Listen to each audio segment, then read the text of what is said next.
Hello, everyone, and welcome back to Confessions of a Gamer Girl. I'm your host, Rhiannon, and I have my lovely co-hosts here. I have Liessshy. Hello, everybody. I'm back this week. Very lovely to see you. We did miss you last week, but we had the we had the opportunity to have two guests on, which was really, really cool. So that was, I was really happy with that. And I also have Ellie. Hello, hello. Good to have you back, Liessshy. Oh, thank you. Thank you. I missed you girls. Yeah, I think when you have somewhere to show up every Saturday, I think when you don't do it, even though we've only been going a short time, I think it does really lend into a sense of purpose. Definitely, absolutely. This week we have Alyssia from SPACEJUMP. I'm really excited to have her on. She is an absolute boss. She is, oh my gosh, I'm so excited. Alyssia, thank you so much for being here. Oh, thank you. That was delightful. This week's episode, we're going to be talking about Australian esports, which is something I think internationally, I don't know if Australia is really on the same level. So it's definitely going to be an interesting topic this week. But before we get into that, why don't we go through and talk about the games that we've been playing this week? Liessshy, do you want to start off? For sure. I have had a bit of a rough week because I've been pretty unwell. So gaming has been more of a casual thing this week for me. But there are two things that I've been playing, and I've been playing a lot of Sunhaven. It's like a witchy Stardew Valley, and I've just been addicted to this game. So I've been playing a lot of that, and I also tried the Moving Out 2 demo that released on the Nintendo Switch. Really like Moving Out. It's an Australian-made game, Australian devs, and they dropped the demo on the Switch when they announced the pre-orders the other day. So I gave that a go, and that was a bit of fun too. So yeah, just that's what I've been doing. Wicked. Ellie, have you managed to get some gaming time in between bubs and everything?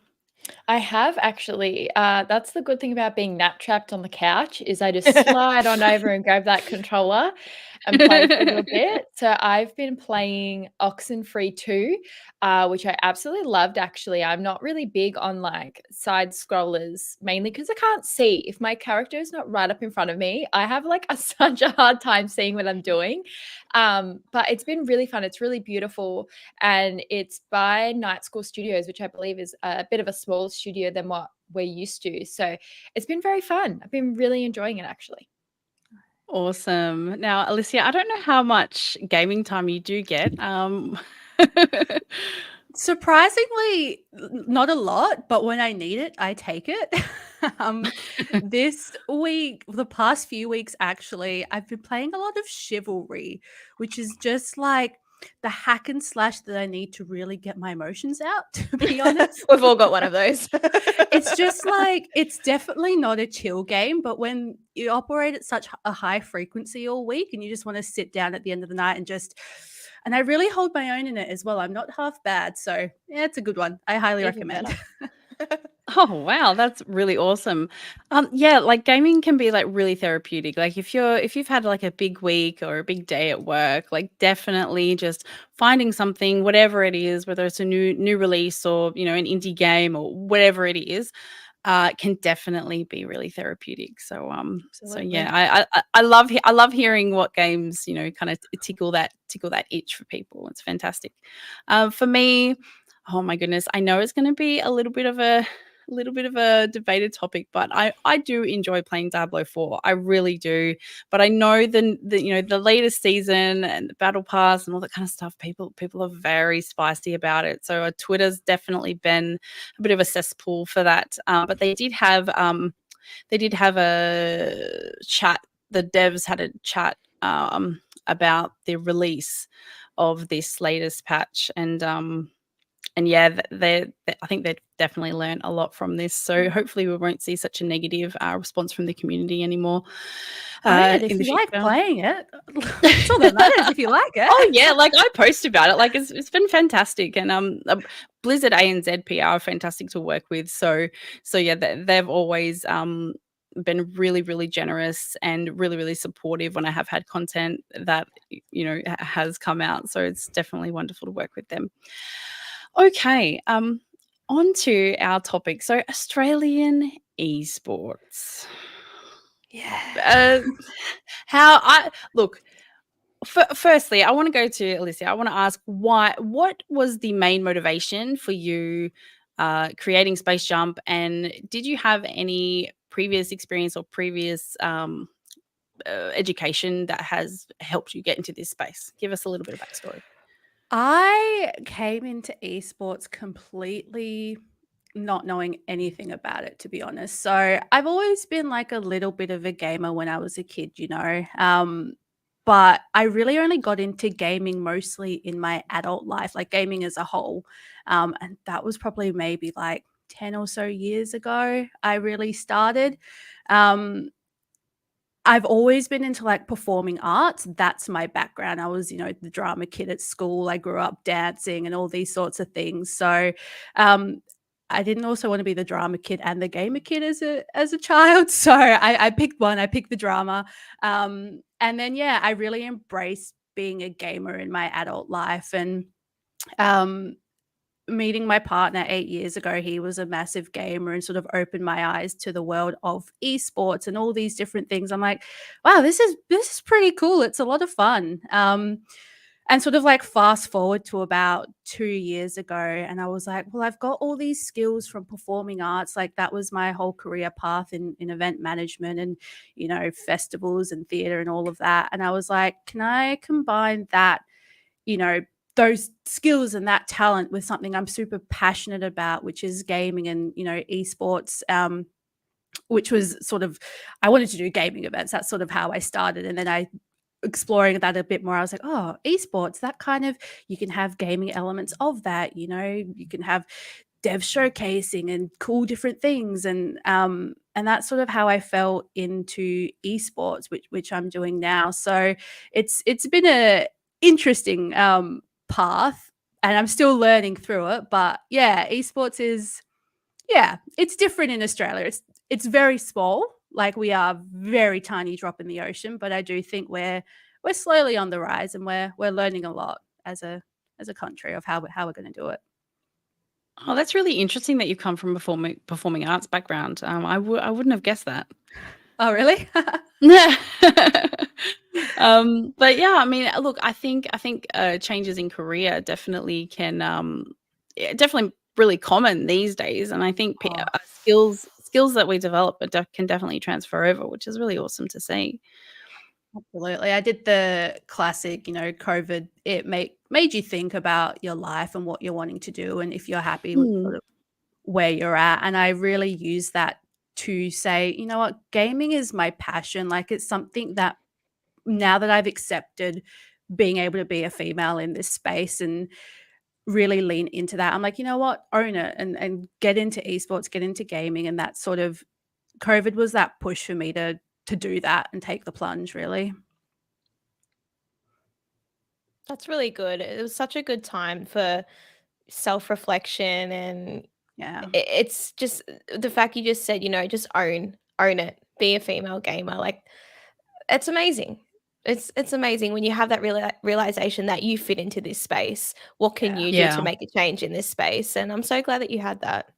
Thank you. That's awesome. If any of you listening out there, if you haven't checked out the work that SPACEJUMP is doing or starting to do, I definitely recommend that you head over to their website because the event that you recently had in Perth looked really, really good. How did that go? It went really well, actually. To be honest, it went a lot better than we expected. It was our first major event, and we were building the event, but we were also trying to build an audience. So we just sort of had no name for ourselves, and it was a solid 6 months planning, myself and my two other co-founders, of what do we want this to look like, how do we want it to sit. It's really like Perth. We've had our esports events in the past, but sort of never to this scale. So we wanted to take that performing arts background and those events and festivals and bring that into a new fresh take on esports over here. So it went really, really well. We had happy players, which is sort of the most important thing, happy spectators and happy organizers, really. Would you say That's that there's a bigger state for esports at the moment? Like, is there one state that kind of stands out with popularity than the rest? Yeah, as in states in Australia? Yeah. Yeah, absolutely. East Coast. Oh, wow. There's IEM in Sydney and DreamHack and things in Yeah. Melbourne. So they definitely have preference over there. And I think those states as well have had a lot more. They've had a lot more decades, to build up what it is now, whereas WA is just sort of entering that market. We've really not had anything ever of scale, so Perth also has a really unique opportunity to get into this space. We're a lot closer to Southeast Asia, which is the biggest market for esports. So we're not there yet, WA, and I think it'll take us quite a few years to get to where we need to be. But I think we're setting the foundations now, and we're sort of getting in at the exact right time that when our state starts to grow a little bit, the state government's funneling money into revamping the city and all these cool new tech things. And if we start esports now, it'll all sort of lean in and we can compete with the likes of the eastern states. Well, not necessarily compete, because Australia's pool is not big enough to be in competition, but we can definitely keep up. work. Yeah, we can work all states together to get Australia where it needs to be, really. Exciting. Why do you think that is? Why do you think WA hasn't branched out into this field? Why have other states succeeded so much?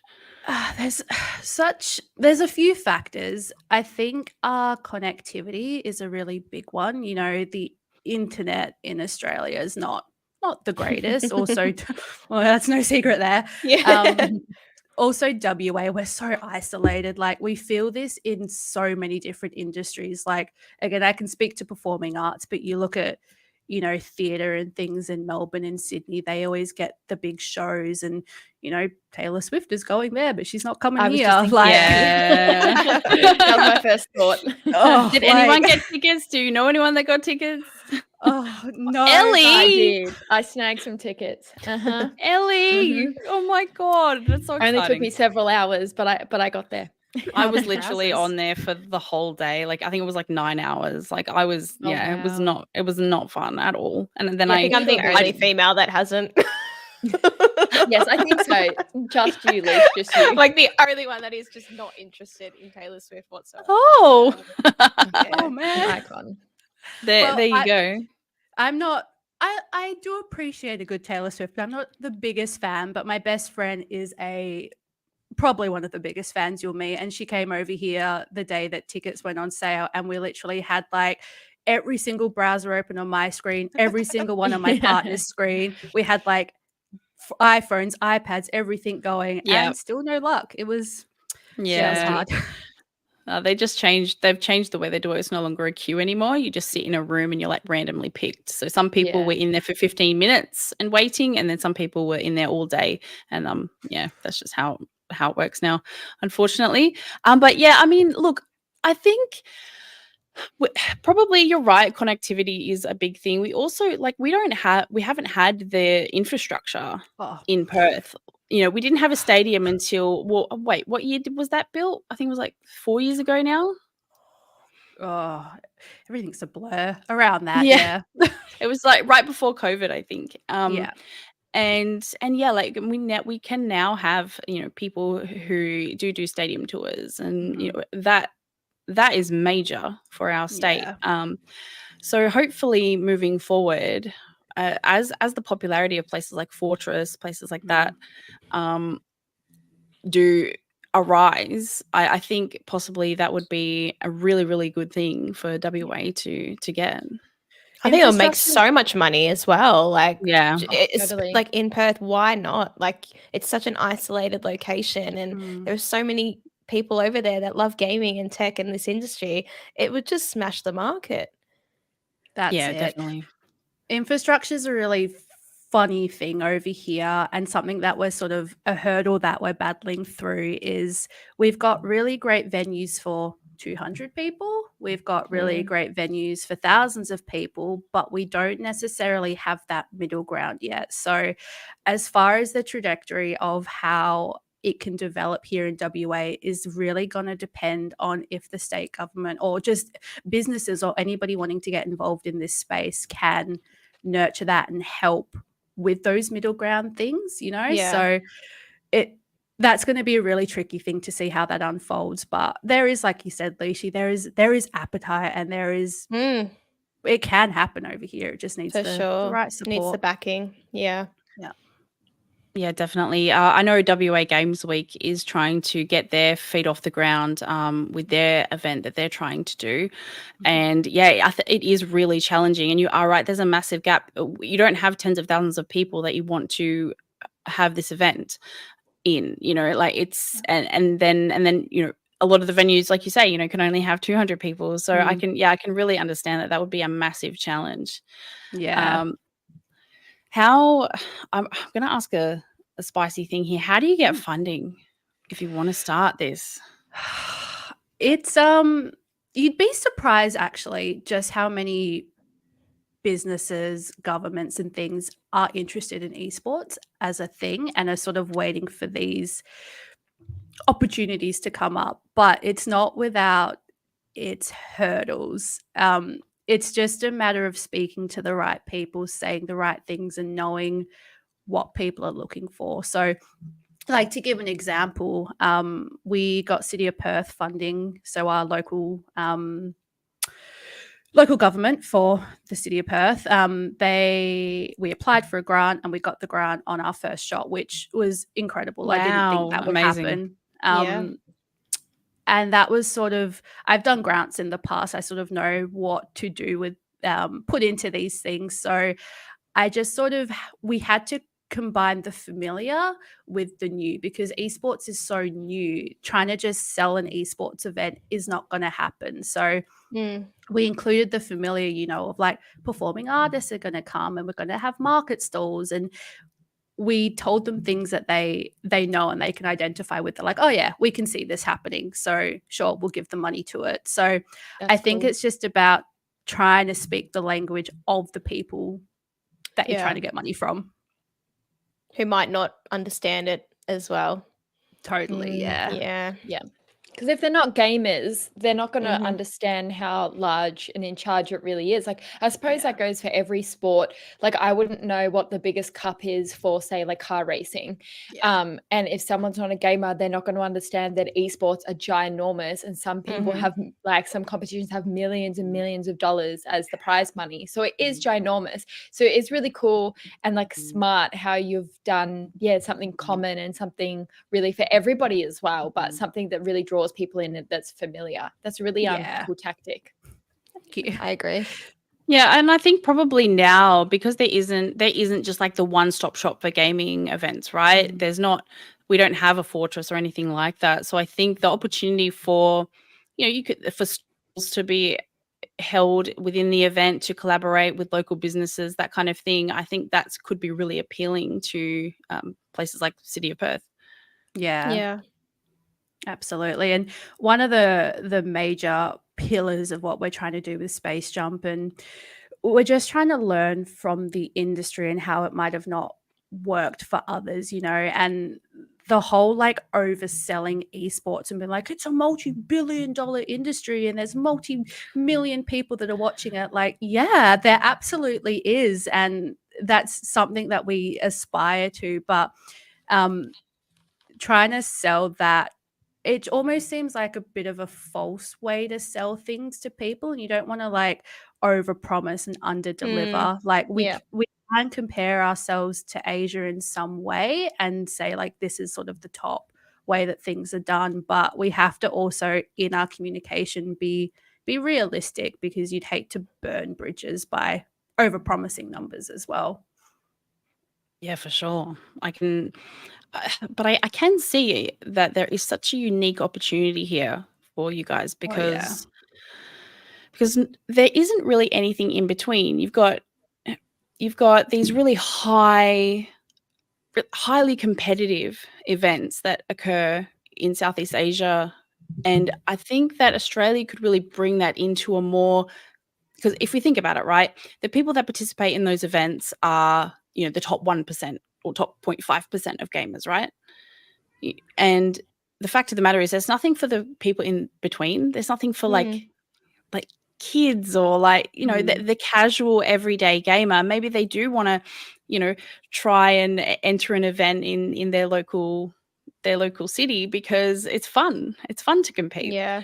Not necessarily because they're, trying to earn hundreds of thousands of dollars. They just want to feel like they belong and participate in something that they're really passionate about. Even on a smaller scale, because it can be so confronting as, like, again, a casual gamer wanting to enter a tourney or something small, a competition. Like, I know that's how I would feel if I wanted to join one. I'd be terrified because I'm not the best gamer out there, But again, that whole feeling of being included in something and a part of something just to do it, Like, I think that's the starting point. Yeah, absolutely. Yeah, definitely. And I think that, and I hope that the people that have helped support your organization financially do see that benefit for them.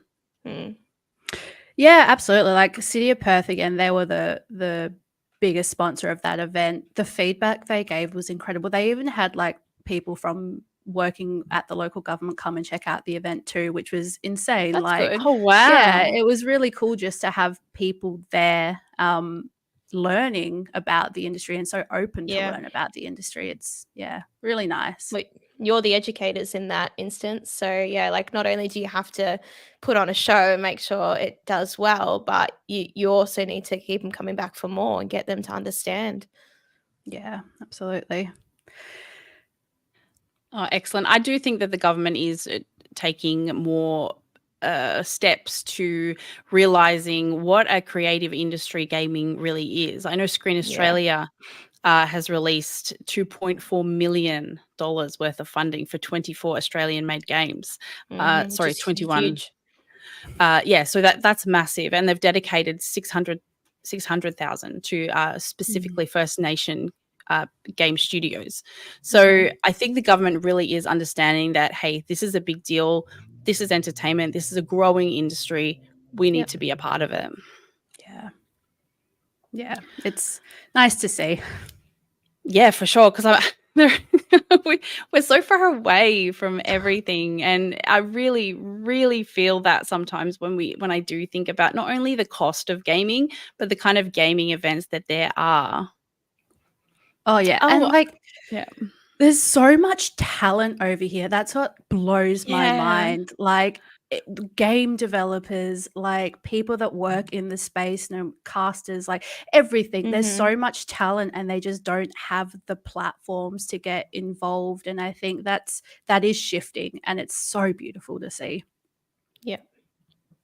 Yeah, no, that's completely. I understand that on my level, because for me, like, female gaming podcasting, not really a thing, right? So I totally understand where you're coming from. If there is a gap in the market, you're definitely going to want to fill that, and this is something that I believe will grow not only within gaming in Perth, but gaming in Australia. We're Yeah. already seeing it, so it's fantastic to see.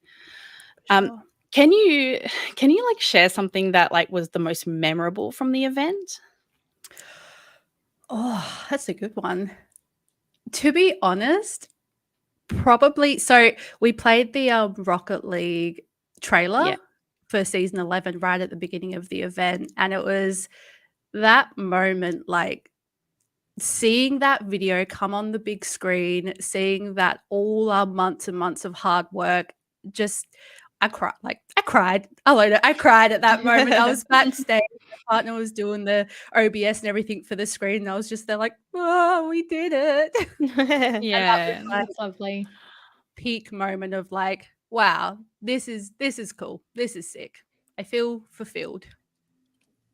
That's amazing. So your partner Yeah, works with sweet. you. Yeah. He's the we call him Land Elf. He's the tech wizard, landman. Very cool. Well, that's awesome that you can do that with your partner. That's amazing. What was something when you did this Rocket League tournament? Did something go wrong that you had to like rush around and cover up? Like there were technical timeouts for things. Like Mhm. there was one where somebody's controller disconnected or there was some audio issues, but we really planned ahead for these things, and we had processes in place of like how to call timeouts, what we're going to do. We had our runners and we had comms and we had all these things. So Amazing. honestly, looking back, it went so smooth for our first one. Like we didn't think it would go as smooth as what it did. That's That's great. excellent. Oh, we've got Pavlova in the chat. How exciting. Pav. Oh, my Barbie top. Yes, Barbie. It's Barbie week, I got to represent. Oh We my need a goodness. gamer Barbie. I wonder if they've got a gamer Barbie out yet. That would Esports be- Barbie. Good question. Esports Barbie. Maybe I'll have to make one because Trademark it, I Ellie. quite like sewing and stuff. So maybe I'll have to buy a generic Barbie and make her a little outfit, little headset. I think that'd be fun. That's Maybe it. I'm going to I'm- cosplay PAX this year. I'm going to go esports Barbie. Amazing. That'd be fun. And then we could maybe do a giveaway Doomcutie for Gamer Barbie. That'd be fun. Gamer Barbie. You heard it here first. Yeah, that Little would be controller. really, really cool. Oh my goodness. You know what? You could 3D print all of that. Oh my gosh, we're totally getting off topic, but it's okay because it's Barbie. Well, yeah, that's a good point. I mean, with esports, I suppose is it more keyboard and mouse or controller? Because that's Barbie needs to be on top of both, maybe.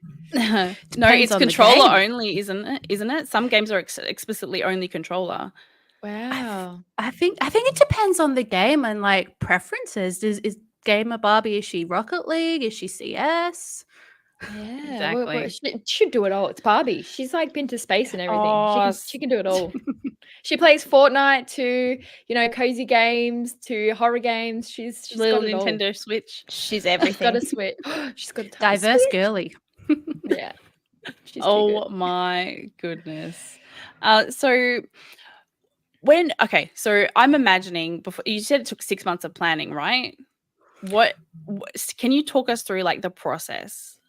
Where do you begin? Well, I say 6 months. It was a pipe dream probably 2 years ago, to be honest. So the idea's been bubbling. So there's myself, my partner, and then we've got a third co-founder as well. So the three of us, we would just game together. And then, when you game and you're in the lobbies and you're just, talking, we're like, there's no esports in Perth. Like, we're playing these things. We think it's really cool. We want to do something. So that was probably about 2 years ago. We were having those offshoot conversations. And then about 18 months ago, we were like, no, let's do it. Let's really do it. And we spent probably 6 months really like formulating the idea, figuring out what we want to do. And then December last year is when we pulled the plug. We're like, all right, we can do this if we get grant money. Like, it's going to be very expensive to run, but if we get grant money, let's do it. So we put the grant in December, and we heard back first week of Jan, I think. And it was the first week of Jan where it was like, Happy New Year, you're gonna do an esports event this year. So it was really from January where it was all Amazing. hands on deck, like get this done. Were you guys doing that on top of normal jobs as well? Or did you just like put your all into this? Yes, like I had just quit my job in July last year, and that was my like, I need a hot minute. Like I had a lot of things going on, and I was like, I need a hot minute. I need to redirect my focus into something. So it was sort of from like July until December where I was figuring out, I've got this idea for SPACEJUMP. How do I make it work? So I was freelancing on the side. So I was still working probably like 30, 40-hour weeks in freelance. Wow. And then my other two founders, they were working full-time as well. Unreal. But luckily with my freelance, I can sort of pick up and pull down when I get more busy, which is, I'm very blessed to be in that situation. Yeah, definitely. Yeah, so from January when we got the grant, we're like, cool, this is great. So we've got some money towards this, but equipment is very expensive to do an esports tournament. So we did Rocket League, obviously, and it was 3v3. So you need 6 PCs. We also needed a competition admin and OBS PC, and then a spare PC if everything, something breaks and we just have to bring one in. So 8 PCs is very expensive. So we thought, cool, we've got the grant. Now the next thing we've got to address is the tech. So we hit the ground hard looking for techs, equipment sponsors and things. And there weren't a lot of bites because we were new to the space. We didn't have any backing. So a few of the companies I went to, I tried to sell them on the idea. That didn't work. So I went back to the drawing board and was like, cool, the idea is not working. What else do we have? Ourselves, our experience, who we are as people. That's going to be the selling point. So we went to Allied Gaming. They're an Adelaide-based company. Super incredible people, like really, really great, and great tech. And they gave us a shot. They are our principal partners, them and AMD. They provided the 8 PCs for the tournament, and they're the tech that we're going to use for every tournament here on out. And yeah, it just took that one company giving us a shot, believing in us as people, to be the ones to deliver this. And yeah, that was sort of that second hurdle. And then everything else was just traditional event management stuff that we've all done before that we just sort of spent the time to figure out and do. Yeah, awesome. Did you have to did you just cold email these people? You just like, did you have like a format of how you approach people to work with? Yeah, a mix of things. LinkedIn, I'm a really big LinkedIn person. I find a lot of connections are made specifically in this industry on LinkedIn. So a few like things we've got in the future, I've made connections through LinkedIn, but as far as this tech stuff, it was all cold calls and emails. I put together a partnerships pack, Canva, my best friend, her and I work together to create a bit of a partnership pack. And in that, I just really outlined like what our idea, who we are as people, what the equipment will be used for, what perks and benefits they'd get in return. And like I sent out probably 10 to 15 of these to a range of different companies. Some I just never heard back from. Some were like, thanks, but no thanks. And yeah, Allied were the ones that got back and were like, we love it. Let's do it. That's awesome. And you know what? And it's come to fruition as well. Like I can only, like when I was first starting out and I wanted to work with brands, like especially with this podcast, I had nothing behind me. I had no numbers. I didn't have any audience, didn't have any subscribers, nothing. And at one point I didn't have any co-hosts. So like that was really, really daunting. So yeah, when Elgato said yes, I was like, okay, this is amazing. So yeah, they're our product sponsor, which is amazing. So we can be heard well, and we can be seen look good too. Exactly. So yeah, it's really, really confronting having to do that when you are first starting out, for sure. Clearly it just about is. shooting your shot. That's it. Mhm. Just Yeah. go for it. Got It nothing is. to And lose. pushing through the imposter syndrome, that's probably the Yes. biggest Yeah. thing. Like, who am I? Why do people care about me? And Mhm. just being like, no, I am good at what I do. I Of am course. like, yeah. Back Yeah. yourself. And there's a space for everyone, essentially, that the people do deserve to kind of be supported, because I think that's part of your whole message, isn't it? It's not just about being massive and having heaps of followers and having a well-established career, that there's a space for those sorts of people. There is a space for the little guy, you know, and there needs to be that traction to be able to shoot your shot and get into something deeper, which is hopefully where Space Jump is going. Hopefully, Mhm. yeah. And that's it. Like, the little guy is the most important thing. That's what sort of builds the foundations for a really robust and sustainable industry. And that's beyond just esports, like traditional sports or any industry. Like, it starts from grassroots, ground up. So you got to do it right. Yeah. Yeah, definitely. And to reference what you said before, like obviously, it's a really interesting and really great opportunity for you guys to have a look at the other esports events that have happened in Australia and analyze, okay, what did they do well? What can we do better? Mhm. Absolutely. And realize mistakes along the way as well. Like, it's no secret that esports maybe hasn't been the most sustainable industry the past few decades. You know, there's been different things and different funding measures that have been a bit, you know, more volatile. I'm not going to get into specifics, but if you know, you know, that I think we can take that, because we're entering the industry at such a later stage. We can take all those learnings and be like, well, we're not going to do that because that clearly didn't work. And I think that's a real blessing, to be honest. Yeah, for sure. I guess, and that's when, in those moments where you do feel that imposter syndrome coming in and you feel like, why am I doing this? What is my purpose? You have to really take a step back and come to those realizations and have really more positive self-talk with those kinds of conversations. Yeah, for sure. So far, what would you say have been the key important and most successful things that you have experienced in your creation of your esports company? Yeah.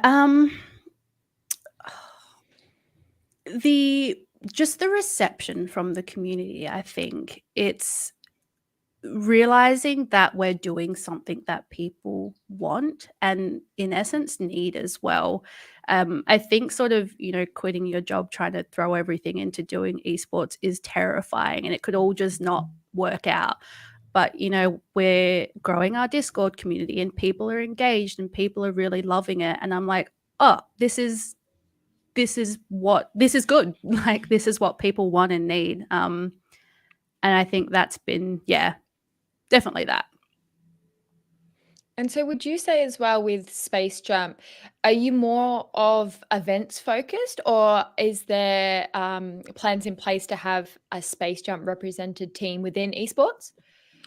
We're completely open to wherever it takes us, really. Like, we're existing to serve the needs are from the community. We're sort of not going to push our agenda to what we want to do, who we want to be. But if people are like, we want representation, we're a team of great people. And if we have the capacity to do that and help with that, then for sure, we'd love to have a Space Jump team. But if there's more interest in, we want more tournaments, we want more events, then we'll go down that path. So whatever the capacity is, like so far it's just a team of three of us full time and a pool of casuals that help at the events. But you know, I'm learning a lot about running a company and which baskets to put my eggs in, per se. So yeah, wherever it takes us, we're just sort of going with the flow.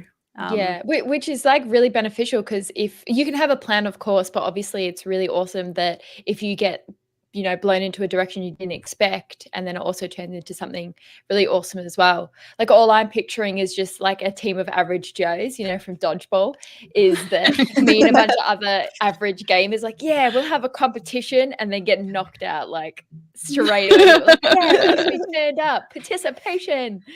But we had fun. Yeah. That would be an esports team I would love to join, because I am in no way, shape, or form very good at gaming, but I love it anyway. I think that having fun is the most important thing when you're playing games, to be honest, whether it be in your lounge room, whether it be in an esports tournament. Like, it's, for me personally, and look, you might, people will be like, oh my God, you're such a casual, but like, I really don't care, because gaming should spark joy. And I think it's a really awesome approach that you have, Alyssia. And I like to say, and this might sound cheesy, but you grow with the flow. I like that. I really like So that. it's real. Yeah. So you're open to what the community feedback. You're open to anything, and then receiving that information back and sort of saying, hey, okay, how can we meet the needs? How can we meet the wants of the community? Absolutely. Because that's what we're here for. We are part of the community. We're gamers, we're esports fans. So we'll just work together, and we just want people to feel that they are part of SPACEJUMP as much as what we are. Like, it's a big joint effort. So yeah. So would you say, because you do have that approach, do you find yourself you don't want to lend or lean into too many trends, or do you feel like you want to? Do you feel like that will contribute to more success? I think I'm still learning that, and where we sit within that. There's definitely, like, to engage with communities and things, there are trends you have to go down. But also, Perth is so unique in how we do things that trends over East might not work for us. So it's just a matter of, figuring that out and how we can navigate the space. But again, just being open, I think, is the most important thing, and not blocking an idea and just trying it. And if it doesn't work, admit it, learn from it, and move on, but don't get defensive and things like that, because that's not going to get anyone or anything anywhere. For sure. I'm curious to know, with the event that you have had, what was your turnout like, and what did you see in regards to, I guess, without generalizing too much, like how many females came, or people that identified as a woman? Yeah, to be very well. I was so surprised. I thought it would be mostly male dominated, the audiences, but we didn't get details from everybody, but we had surveys afterwards, and a few people that during the ticket buying process chose to give us that information. I believe we had around 40% like female or female identifying people come through, which was that's great, insane. And they were engaged. They didn't just come through because their partners were there and they tagged along, but they were engaged people that wanted to be there, which was amazing to see. And I found like I met my people. I don't usually meet gamer girls, and it's really nice to know that I was part of creating a space where I could meet like-minded people, and that was really special. That's excellent. Fantastic. But that just lends into the whole fact that women do make up like 50% of the gaming population. We really do. It's just and like you say, like, obviously people might not have wanted to like tell you their gender or whatever, but like we're not. I know people think that we're a gender minority, but we're not. We make up so much of the gaming space, and the more we can lean into that, the more robust the gaming space will be. Absolutely. We also, the event was family friendly, so we had under 18s there, and excellent. There was lots of little gamer girls there as well, and that was so special to see that they had a space where they could come, and I'm like, it's so nice to know that you can grow up feeling accepted in this community. It's so special. Did any of them mention what they were playing? What was that? Sorry? Did any of them mention what they're playing? It's very fascinating to know what games younger girls play now, because when we were kids, it was all Barbie and Bratz. And as much as fun that was, I mean, speaking for myself, I felt quite confined to those more girly titles. But now, because it's more, spread out amongst genders, it'd be really interesting to know what little girls are playing these days. Yeah, would be. I didn't get a chance to speak to many of them, but we had like the Nostalgia Box, which is WA's retro video game museum. They were set up at the back, just with an interactive station of lots of consoles and things. And I did see quite a few little girls like really owning it on old school Mario and things. So they can hold their own, and it's great. It'd be really interesting to know, like, when we were kids. Oh, I don't know about you. I know for me, it was embarrassing to say I was a gamer girl, but it'd just be interesting to know what kids think these days because of how normal it is now to enjoy games. But do little girls still feel embarrassed, or do they still feel shy about, being a gamer or saying what they play? Because like Ellie said, you do feel, well, we felt confined to certain types of games. Whereas these days, it's not just, okay, you're going to play Just Dance or you're going to play My Little Pony on the Nintendo Switch. Like, you can play what you like. But it'd just be really interesting to know if they are confident to talk about that at a young age. Well, I mean, you all know, or I don't know about you, Alyssia, but I have 2 daughters myself. I have a 4-year-old and a 6-year-old. And my 4-year-old has just gotten to the age where she can play video games with her sister. So that's she and they are really loving Mario Party and they have like various games that they can play. There's different styles. It teaches them heaps of different skills, which is really cool to see. They get quite competitive, which is, just adds to the whole, having a sister having a sister vibe. Oh yeah. But yeah, look, Clara, my oldest one, she does when she's at school, like I don't think it's a thing. Like, she doesn't think about, oh, I'm a girl and I'm a gamer. And she does it because she sees her mum do it. She sees, she enjoys it. So representation. Yeah, exactly. So probably the reason why we felt like that back in the days, because probably our mums weren't gamers. No. Mine was. I mean, I was very lucky really? that mine. That's cool. My mum was just Super Mario though. Like, my parents had the original PlayStation and they had the Super Nintendo, and mum had a Game Boy. But all she knew was Mario, and then Dad knew Crash Bandicoot. So that's where my love for it comes from. But Awesome. no one knew that because she just didn't talk about it. It just wasn't a thing. So we're very lucky that times have changed. Yeah, my mum can't sure. even use Facebook, let alone a video game. Goodness. Like, what's this button? I'm like, press that button, Mum. It's a jump. Jump. It's jump. Please. Oh my gosh. Okay, so the future of Space Jump. What are we talking? What can we get excited for? Yeah, so definitely more esports tournaments. That's what we're wanting to get into. We're trying to find our niche of what we want to do. So we started with Rocket League as our tournament just because it's a good entry level one to get used to how things do. There's not too many technical things and whatnot behind it. It's pretty straightforward. But there's already some great organizations in WA in the Rocket League space. So we don't sort of want to compete per se. We just want to find where we can fit in, because we all need to work together to build our community.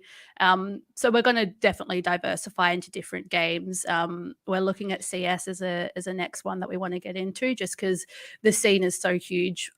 One of our co-founders absolutely lives and breathes CS, so he knows it really well. So more tournaments for sure, but again, just answering what the community wants.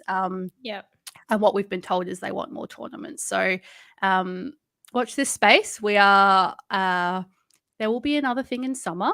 So that'll be TBC. It'll be announced very soon what that will be. But just more tournaments, and also activations. We're popping up a lot at, just trying to get gaming out there and more accepted in the community. We'll be at Pixel Expo and Frothtown and Sneakerland, just with gaming tournaments there. So yeah, keep an eye out. That's awesome. Might need to Should come we be to paying Perth. attention to your Instagram for those announcements? Yeah, definitely. So we're spacejump.gg, a variation of all of that on all the platforms. Discord as well. That's probably the best place to talk to us if you're WA based and be like, this is what we want to see. We're super receptive on there. We'll chat back with you. Yeah. Beautiful. Yeah, Liessshy, looks like we have to book a Mhm. flight on over. We have to Oh, go and that'll visit. be- Definitely. I've never been to WA, so it's a good excuse to come. I've been once when I was little. Mm. We've got No, really it- nice area. beaches. We Yeah. do. We really There's do. water. We have water. Actually, we have more than that, but hopefully with 100%. more activation, with more events like this, you know, Yep.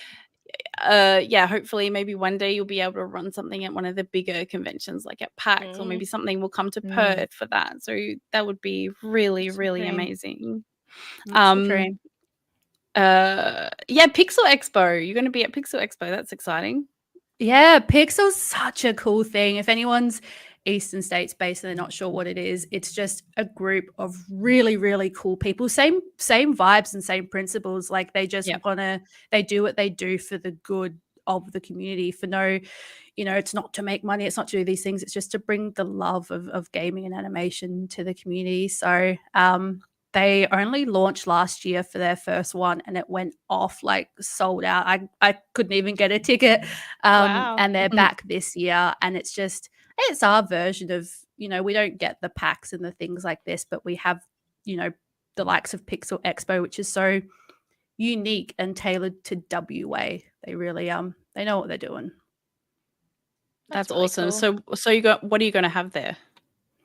So we've got essentially what people saw on the stage at our Supersonic Cup with Rocket League. We're just bringing that to the expo floor. So we'll have 3v3 competitions all throughout the day, chance to come and play some Rocket League, and yeah, just meet us as well and talk to us. That's the most important thing. That's great. That's cool. So do you have, you can register on your website, is that right? Do I have to have a team of 3, or can I get just put in a team? You can get put in a team. So details are on our website, but we'll just be hosting a whole lot of competitions throughout the day. So just rock up and come see us and we'll give you all the information. That's cool. Amazing. What kind of prizes and stuff do you do for the competitions, or is it more just to just get up and have fun? Yeah, so quite a few different things. It ranges depending on the event that we do. But for Pixel, we've got JB Hi-Fi vouchers, we've got merch prize packs, we're also raffling off a PC from our partners Allied Gaming. Wow. Branded SPACEJUMP PC. It looks really, really cool. Keep an eye That's out for awesome. that. So yeah, lots of different things. Yeah. Amazing. That's really cool. Oh, I had something in my head and it's gone now. Bye-bye. Goodbye. Goodbye, thought. Hold on. Let me check back. So it was like Well, I'll say, would you ever branch out SPACEJUMP to different states as well? Like if you're thinking into the future, would you prefer to do, sorry, not prefer, would you like to do events, all over the country? Oh, absolutely.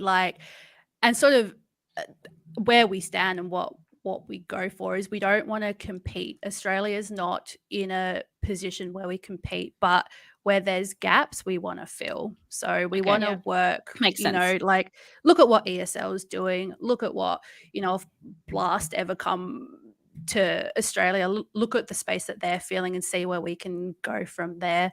But yeah, we'll start our grassroots and our community base here, and absolutely the dream is one day to go full national. That would be amazing. It'll really happen, exciting. 100%. Oh, How totally. do you feel? I mean, you are probably, I know you do have a team, but you're obviously one of the leaders in that team. How does that feel having, you are a female, you've got like 2 other males. I know one of them's your partner, but how do you go about, like, how do you navigate that? Yeah, like I'm really, really lucky that the 2 people I work with are so supportive and really champion me to being the director of the company. Like there's no there's nothing negative or toxic there. They're just so supportive. And even as well, like external factors, there are definitely sometimes we've found it's better for one of my other co-founders to approach organizations or people just because they're a bit more receptive to a male, which sucks, but Really? it's again the space that we're in and we're navigating through. But those situations are so rare and few and far between. But it is something that we are conscious of. But honestly, there are challenges being a female in this space. They're just not as challenging as I thought they'd be, to be honest, which is a positive. I thought it would be a lot worse than what it is. That's a good outlook. Yeah. I think And probably we you're don't want it challenging, of course.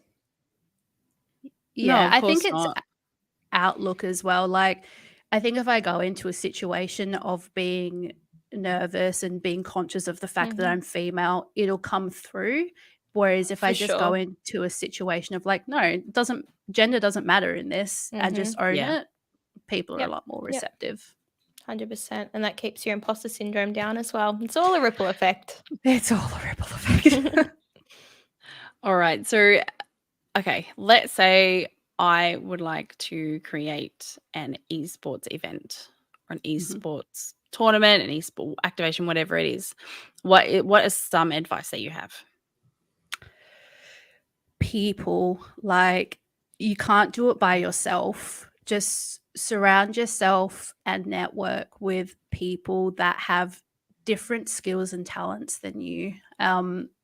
I've really identified what my strengths are, what my weaknesses are, and that's the same with the rest of my team. We all know where we sit within this, and just being able to identify, this is my lane, this is what I'm doing, this is what I'm really good at. And I feel like a broken record when I say own it, but honestly, own it.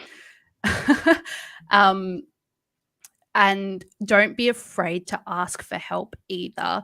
There's a lot of people in this industry that are in it because they want to see it succeed. And if there's something you're unsure about, it's better to ask the questions and explore how to tackle it than just trying and potentially getting it wrong. There's no shame at all in asking for help. Amazing. So, you found the most help, you said, on LinkedIn. Is that right? Yeah, definitely. LinkedIn. Such an underrated platform. I always forget about it. Yeah, It's definitely. so good. And especially in this industry, I find there's a lot of people on there really trying to spread the good word to other corporates that aren't in gaming. And that's, again, speaking that language to them. And, people love stats and LinkedIn loves stats. So, yeah. So just kind of having your portfolio, I suppose, out there for, everyone to see, and then you can kind of like come across on a mutual platform and see what each other is about, like what each company is about, you presenting them, then presenting to you. So it definitely gets the more professional side of esports and gaming and things like that. Because originally LinkedIn, I think everyone looked at being quite obviously for business, but business people, if that makes sense, like very white collar tie sort of deal, but it essentially is just for business, whether that be for gaming, for ironing, or for calculations. It's all You heard it here first. I'm sure there's someone who does professional ironing on LinkedIn. I'm sure. Do you know what I'm obsessed with at the moment? There are these people on TikTok, right? And they go into these like hoarder houses and they clean them. Oh my gosh, that's so satisfying to watch. If you haven't seen one, it can be a little bit disgusting. Panic to satisfying all in one video. A whole spectrum of emotion. Oh my goodness. Yes. Well, you heard it first. LinkedIn is where it's at if you are interested in working and connecting. It's all about who you know. It really, really is. And I'm even through my journey, I'm slowly, realizing that, I do need to make these professional connections, and it's really important that I do have something on pretty much every platform to show. Otherwise, it can I don't know. I've had opportunities come from Instagram. I've had opportunities come from Twitter. I've had opportunities come from LinkedIn. And it's been varied. So I think probably if you don't have a LinkedIn, definitely Get on it. Yeah, you got to branch yourself out there. Well, that's For where it's all headed, sure. isn't it? It's all digital now. It's not Mhm. walking into a place and networking with someone face to face necessarily. It's all online and putting your best foot forward on the internet, which can be daunting but also comforting at the same time. Like, Yeah. I think it's fantastic we don't have to talk to people face to face. That's scary, but also selling yourself, terrifying. Ellie's revealed quite a lot of her introvert traits on the podcast. Yeah, yeah, definitely. She's People are comfortable. scary.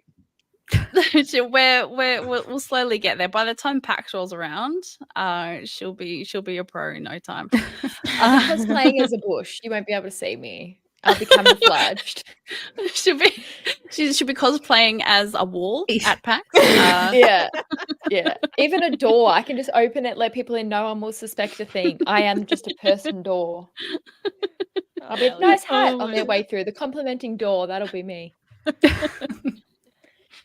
Oh, yes, Pavlova, get that LinkedIn going, mate. It will be, I reckon you'll get so many, I think you'll get so many gigs on there. Put your lovely face out there. Also, learning through LinkedIn as well. There's so many great articles and just opinion pieces and conversations happening. Like, that's where I get my industry news, and it's from the horse's mouth. Yeah, if you curate, you join the right groups, you follow the right people, you can get some really worthwhile information from LinkedIn. Amazing stuff, and incredible work that you're doing. Bravo. It's so daunting. It must be so daunting getting into this space in WA. So everyone, all at SPACEJUMP, Pixel Expo, people who, and the people who are working behind the scenes for WA Games Week, honestly, you guys are doing the most, and we love to see it here at Confessions of a Gamer Girl podcast. So well done to you. Thank you so much. On that note, we're going to wrap up the show. Alyssia does have somewhere important to be. I do, yes. I wasn't clear. Is it your for you? No, so I'm going wedding dress shopping. Very exciting. Yeah, that's all you said, and I was like, is it for you or? I bought my dress. It's for my bridesmaids. We're doing the fun little girls' day out thing. Oh, That's lovely. awesome. Yeah. Oh, amazing. Congratulations. Have fun. Thank you so much. Yeah, trying to plan a wedding and launch an esports company. I'm crazy. But You've gone from here to here. Mate. That's why I play Shiv. Lots of hack and slash to calm me down. For sure. Well, thank you so much circle. for taking that time.